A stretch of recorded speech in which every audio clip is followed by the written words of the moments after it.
Buenas noches, arrancamos la conferencia de prensa, profesor Francisco Arce. Primera pregunta, Freddy Latigo Sports. Hola, profe, buenas noches, felicidades por el triunfo. Se dice que el gol es táctico y más que nunca ese primer gol que Guaraní marca en el segundo tiempo gira el juego. ¿Crees que por allí pasó la clave para que Guaraní cambie 180 grados su juego de un tiempo a otro? Sí, buenas noches. No creo que solamente el gol, la decisión de jugar con otro sistema y otra estrategia, digámoslo, en el segundo tiempo. Quisimos hacerlo de una forma en el primero y fuimos superados por el movimiento, por los cambios de lugar, por la posesión de ellos, y nosotros no estábamos finos. Igualmente no nos crearon muchas chances, a no ser esa jugada del gol donde nos distrajimos y nos convirtieron. Pero sí jugamos un segundo tiempo muy bueno para ganarle a un rival también excelente, muy bueno por algo. Es el puntero del campeonato con toda la figura y la conducción que tiene. Valoramos el triunfo con el tamaño que se merece. Profe, ¿qué tal? ¿Cómo están? Nitruche Radio 1 de marzo. Profe, qué gran nivel de muchos jugadores hoy, profe. Empiezo por Dani Pérez, por ejemplo, por nombrarte uno de ellos. Hizo un partidazo, fue relevante en el fútbol que usted también quiso seguramente, especialmente en el segundo tiempo.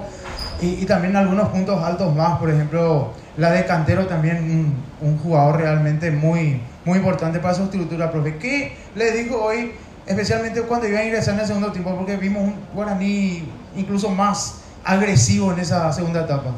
Sí, dijimos exactamente eso, que con otras palabras capaz de lo que acabo de responder, para que juguemos diferente, que saliéramos a presionar alto, pero en recorrido y no individual en algunos momentos como intentamos hacer en el primer tiempo. Y ellos tienen un cambio de posición, especialmente se nota que están liberados y muy bien aceitados, han cambiado dentro de su forma de jugar eso de tiempos atrás, y es muy difícil tomarlo, especialmente en el medio, cuando rotan todos.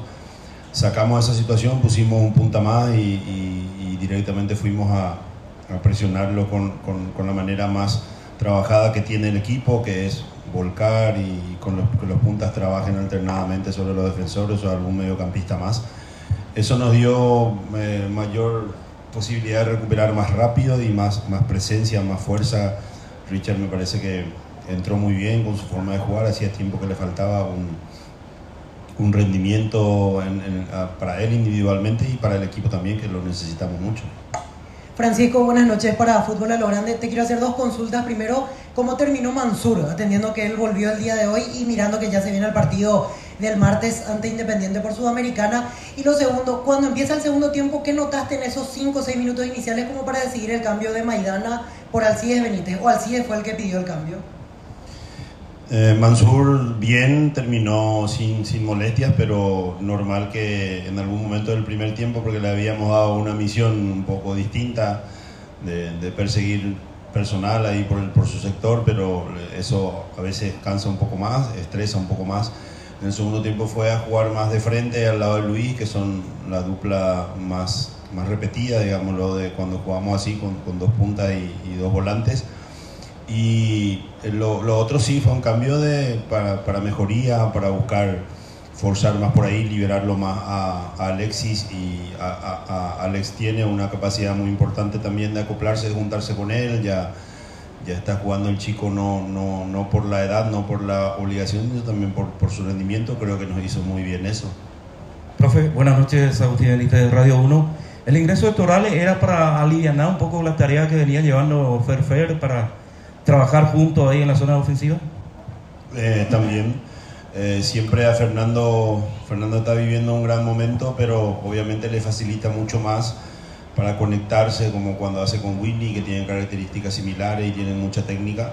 Pero parecía hoy que lo que nos faltaba era un poco más de fuerza, de potencia y de ensuciar un poco más, para que él o Diego o los otros compañeros se aprovechen de esa situación.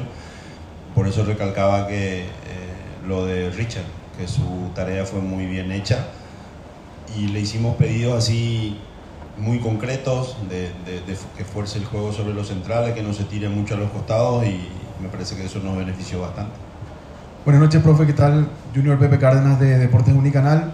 Te quería preguntar primero cómo se tumba a un invicto y cómo lo planificaste primeramente previo a este juego. Y segundo, ¿qué tan importante es dentro de la sinergia de Guaraní Diego Fernández? Sí, comienzo por lo segundo. Diego, yo no creo en la mala suerte, pero tuvo dos eventos que lo tuvieron al margen. Cuando volvió después del desgarro de casi un mes y medio, 2 meses, tuvo la fractura en la cancha de 12 de octubre. Paró poco porque, como dije en la conferencia pasada, rápidamente el departamento médico actuó, lo operaron 2 o 3 días después. En la tercera semana ya estaba entrenando con la protección. Es un muchacho muy necesario para nosotros porque tenemos pocos que juegan sobre banda con esa calidad individual de ir al mano a mano y de ser delantero también a veces.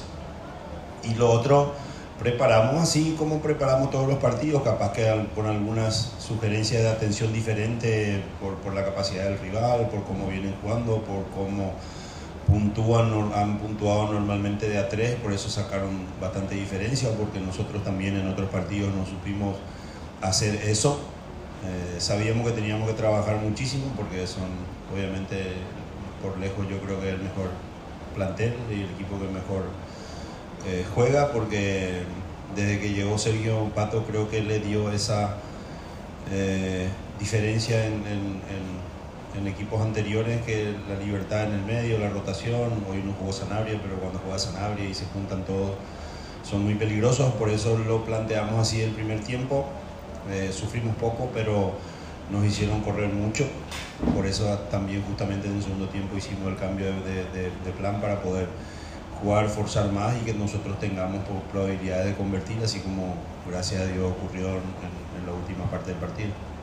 Buenas noches, profe. Matías Cuevas para Versus Universo 970. Primero que nada, felicitaciones por la victoria y luego la consulta, porque es una realidad que solamente vos podés tener la respuesta en este caso. ¿Por qué Guaraní consigue estas victorias tan importantes, tan complejas, contra Libertad, contra Cerro Porteño, contra Olimpia, y luego le cuestan partidos como 2 de Mayo, Trinidense, que impiden obviamente que esté luchando en lo más alto de la punta del campeonato? Refiero a la diferencia de puntos. ¿A qué se debe esa irregularidad de Guaraní que le impide justamente encontrar esa senda de partidos consecutivos con grandes resultados? Sí, buena pregunta. Me parece que una de las respuestas puede ser que los rivales de mitad de tabla para abajo, o los que no compiten directamente como Cerro, Olimpia, Libertad, Cerro, Olimpia por el título, normalmente juegan a esperar y a contraatacar y ceden pocos espacios. Nosotros tenemos un equipo muy bien armado, trabajado hace tiempo, pero con no demasiadas individualidades ofensivas para marcar diferencia, que a veces se necesita de un pase mejor, de un dribbling mejor. Hemos recurrido, especialmente en el último partido, creyendo que ya era el momento oportuno, porque teníamos como creo que 6 partidos en un poco más de 20 días y teníamos mucho temor de que ocurran lesiones, como le pasa a los otros equipos, por la falta de costumbre para jugar partidos seguidos. Y nos costó porque todavía los que están de recambio son chicos muy jóvenes, que dicho sea de paso debutaron 3 en el partido anterior y lo hicieron muy bien. Creo que un campeonato más, 2 campeonatos para el año siguiente, el club en eso va a estar muy bien nutrido, dicho sea de paso. Pero creo que pasa por ahí porque repetidamente nos ha pasado, prácticamente perdimos con equipos que juegan bastante parecido a lo que te digo en la respuesta.